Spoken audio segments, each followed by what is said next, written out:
अस्सलाम वालेकुम नाज़रीन। ड्रामा सीरियल इक़्तिदार जिसमें आपको दिखाया जाएगा कि महरू की माँ महरू से कहती है कि बेटा आज तुम उस घर में ब्याह कर चली गई हो, तुम्हारा हक बनता है कि तुम उस घर की इज़्ज़त का भी ख्याल रखो।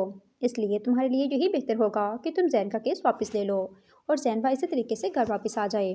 महरू अपनी माँ की बात सुनकर वहाँ से वापस आ जाती है। वो शदीद टेंशन में होती है कि आखिर उसकी माँ ये बात कैसे कर सकती हैं।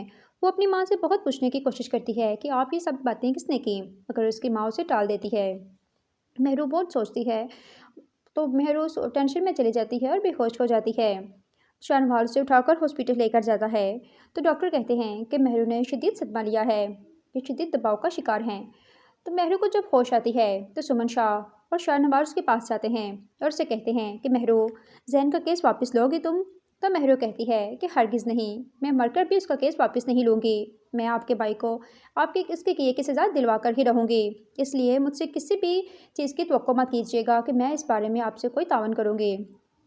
शाहनवाज सुमन शाह को महरू पे बहुत गुस्सा आता है और वो उसको वहीं हॉस्पिटल में छोड़कर घर वापस आ जाते हैं। महरू जब घर आती है तो वो मज़ीद परेशान होती है और शाहनवाज उस पर शदीद तशद्दुद करता है। वो उस पर जुल्म सितम करता है ताकि वो किसी तरह से उसके भाई का केस वापस ले सके।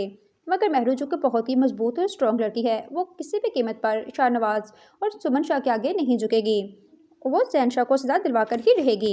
महरू बहुत ज़्यादा परेशान होती है कि उसने कैसे धोखे से शाहनवाज ने उसकी ज़िंदगी में अपनी जगह बनाई, उसे प्यार का ड्रामा किया और जब उसको ब्याह कर घर ले आया तो वो भी सिर्फ़ और सिर्फ अपने भाई जैन को निकलवाने के लिए। तब उसे राफ़े की बातें याद आती हैं कि उसने राफ़े की बात ना मानकर कितनी गलती की है। तब उसे लगता है कि राफ़े बिल्कुल ठीक था।